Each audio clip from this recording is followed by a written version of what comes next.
Los muertos tienen varias manifestaciones en el folclore costarricense y mesoamericano. En lo general está muy influenciado por la cosmología europea, pero igual que todo acá, también tiene influencia indígena. Desde el siglo XIX y en la primera mitad del siglo XX, el espacio de Costa Rica era principalmente rural. Los hospitales estaban en el centro de las ciudades. Bueno, en el centro de la ciudad de San José estaba el Hospital San Juan de Dios, y las personas que vivían alejadas, campesinos, pues no tenían el mismo acceso a la salud.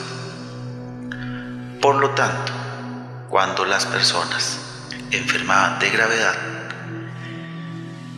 morían en casa, después de largas agonías, días agonizando, sin acceso a sedantes o medicamentos para calmar el dolor.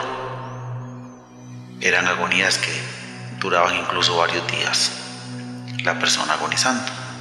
Hay muchos relatos que yo he escuchado personalmente. Me tocó ver uno también de personas que durante su agonía ven familiares difuntos, como que en esa transición al otro mundo, pues sus sentidos empiezan a tener ese tipo de percepciones. Familiares difuntos, y si son queridos es una buena señal. O ángeles, que es otra buena señal también, digamos, en nuestro folclore, en nuestra cosmología. Ver ángeles significa que la persona pues tiene muchas posibilidades de ir al cielo cuando muera. Ya cuando la agonía era evidente, que la persona iba a morir, se llamaba al cura para que le diera la extrema unción, le confesaba los pecados, se le perdonaban y se le colocaba aceite. Era como una especie de bendición que, bueno, todavía se practica, pero en esta época era más intenso. También la persona pues aprovechaba para pedirle perdón a los familiares, o que llegaran familiares a pedirle perdón. Era una cuestión común. Una vez que la persona fallecía, se vestía con su mejor ropa, con la ropa más elegante, ya fuera hombre o mujer. Si tenía traje se le ponía, si vestía, pues tenía un vestido pues elegante, bonito, se le ponía a la mujer también, y se peinaban, se maquillaban, si era necesario, todo este tipo de cosas. La persona muerta, ante la ausencia de ataúdes, se solía acostar encima de la mesa, en la mesa del comedor. Ahí se acostaban los muertos, y alrededor se ponían candelas y sillas para que las personas llegaran a estar con el muerto ahí. Tomaban café, rezaban el rosario, contaban anécdotas, porque existía la creencia de que era algo malvado dejar al muerto solo, porque el muerto no salía disparado al otro mundo, permanecía en el cuerpo unos días. Muchas veces los muertos o las personas anunciaban que se iban a morir. Entonces, por ejemplo, si mi hermano estaba en una provincia lejana y yo estaba en mi casa, tal vez almorzando o leyendo el periódico, escuchaba una voz que me decía: adiós, hermano. Y uno: pero ¿cómo? La voz de mi hermano, que está tan lejos. Y era que venía a despedirse porque estaba falleciendo en ese momento. Casos de estos hay muchos. Otro que recuerdo, una hermana de mi abuela que estaba agonizando en el hospital. Estaba reunida unas hermanas y unas sobrinas de ella en una casa, y llegó un olor a flores muy intenso, inundó la sala donde estaban y de forma casi inmediata llamaron por teléfono para avisar que la señora había muerto. Entonces, ese tipo de manifestaciones eran muy comunes en nuestro folclore. Esto se prestaba para otras cosas también, como recuerdo el caso de una vecina que la llamaron por teléfono para decirle que el esposo había muerto. Y todos llorando, por supuesto, por la noticia, y en la tarde, cuando el señor regresó del trabajo, pues se dieron cuenta que era una broma, de muy mal gusto, por cierto. Es obligatorio velar al muerto al menos una noche, pues ya es una tradición fuerte en Costa Rica, y las personas llegaban de largo a la casa del difunto y la tradición era llevar alimentos. Llevar alimentos era mal visto, llegar a un velorio sin pan, sin café, sin velas, candelas, todo lo que se necesitaba, porque era un momento difícil, ¿verdad? Entonces se esperaba esa solidaridad. Muchas veces daban cigarros y daban guaro también, que es la bebida alcohólica pues tradicional de aquí de Costa Rica.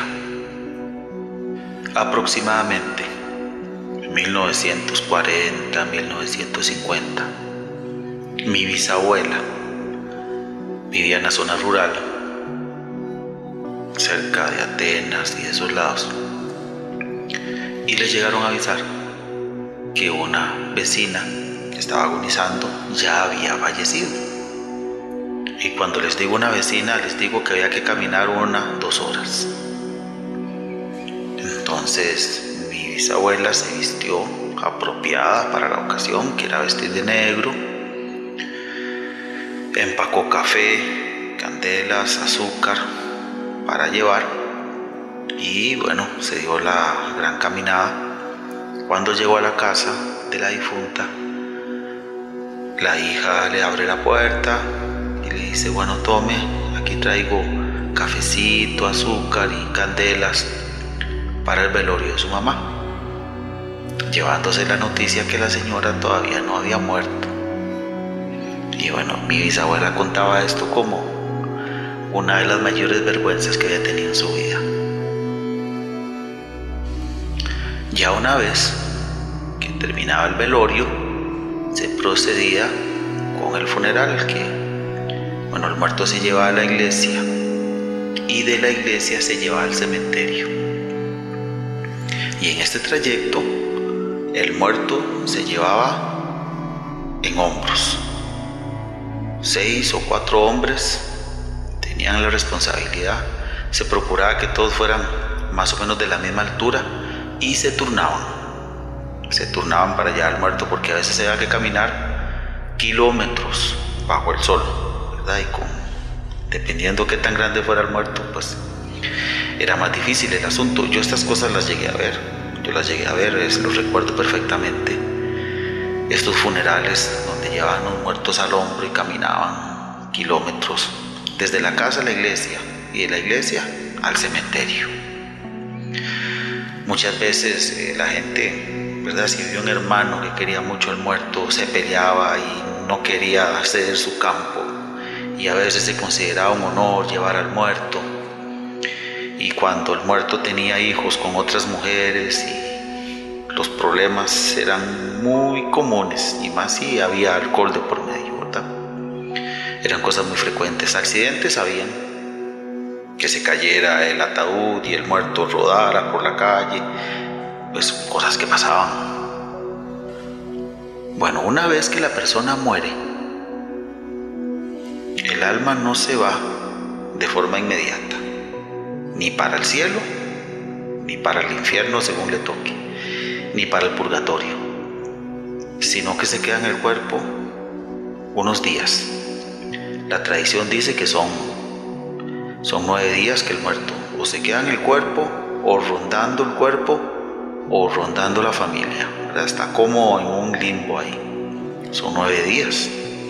Durante estos días el cuerpo cuando se está velando, cuando está en el funeral, cuando está en la iglesia, a punto de que lo entierren, el muerto puede ver y puede oír. Esa es la creencia. Recuerdo un caso de un tío que no quería cerrar los ojos. Bueno, así decían mis tías, ¿verdad? No quiere cerrar los ojos. Y entonces se los cerraban, pero los volvía a abrir. Y era que no había visto a un hermano. Tenían una enemistad. Y ya cuando el hermano llega, le cierran los ojos y ya. Eso era lo que quería ver al hermano. Este tipo de cosas eran muy comunes. También me tocó ver a personas pidiéndole perdón al muerto. Le digo: hermano, perdóneme por esto, esto y esto. Hermano, te quiero mucho, perdóneme. ¿Por qué? Porque se tiene la creencia de que el muerto todavía puede escuchar, de que todavía está ahí. Y también que puede salir del cuerpo y deambular. Y pueden interactuar con el medio, mover objetos, tocar personas. Yo conozco casos de personas que dicen que estando en un funeral sienten que les hacen así. Vuelven a ver y no hay nadie. También me tocó ver un caso de un familiar que, estando muerto, no quería a la cuñada, no la quería.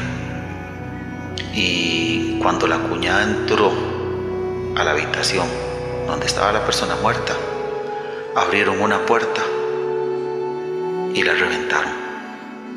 Yo eso lo vi. No digo nombres pero yo lo llegué a ver. Recuerdo que mi abuelo contaba que cuando murió el suegro, es decir, mi bisabuelo, se le apareció una noche.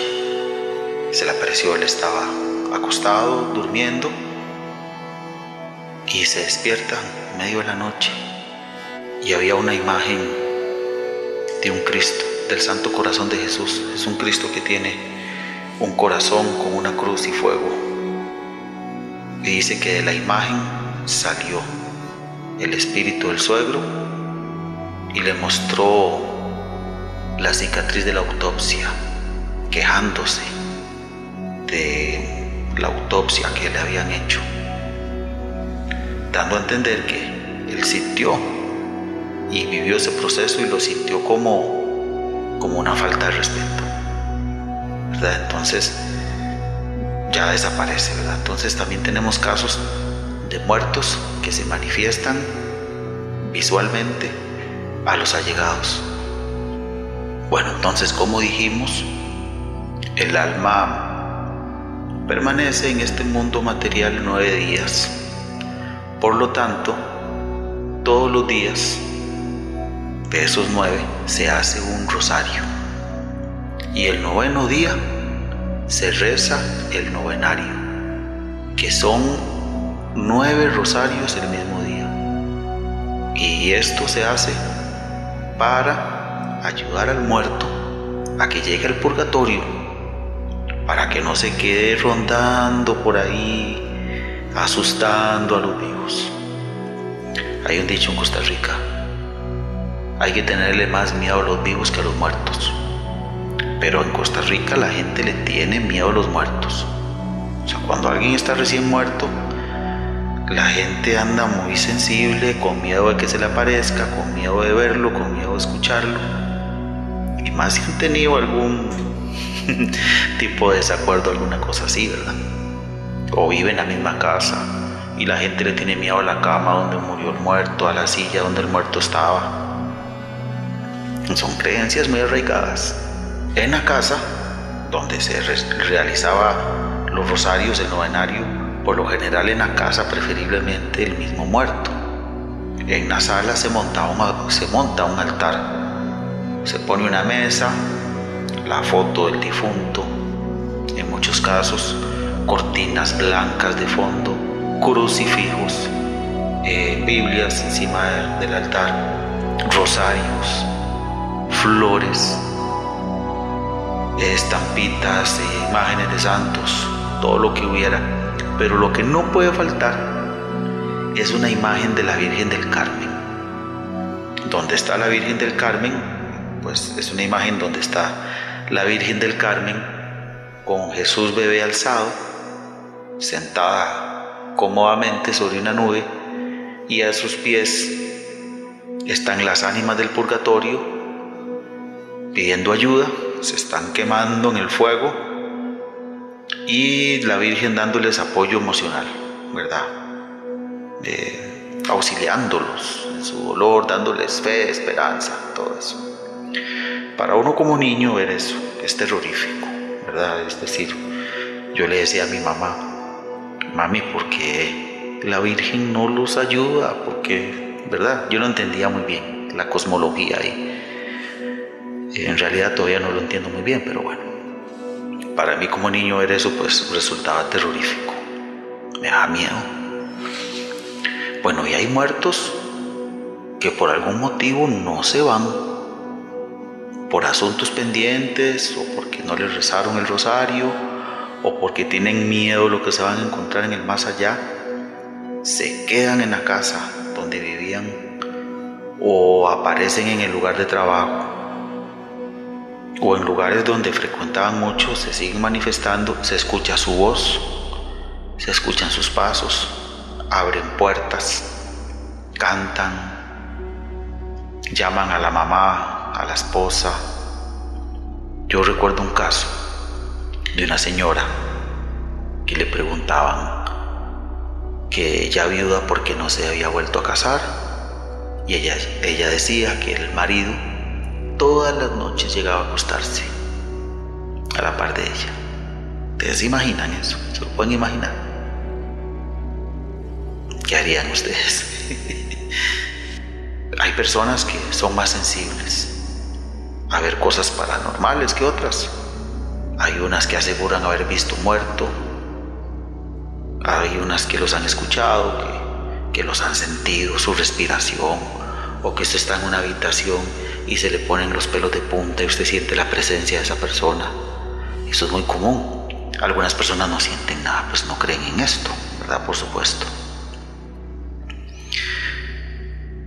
Ya si el muerto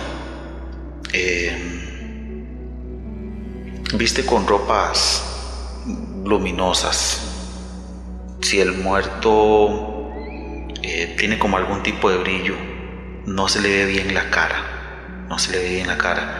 y no tiene pies, ya entra en otra categoría de manifestación paranormal.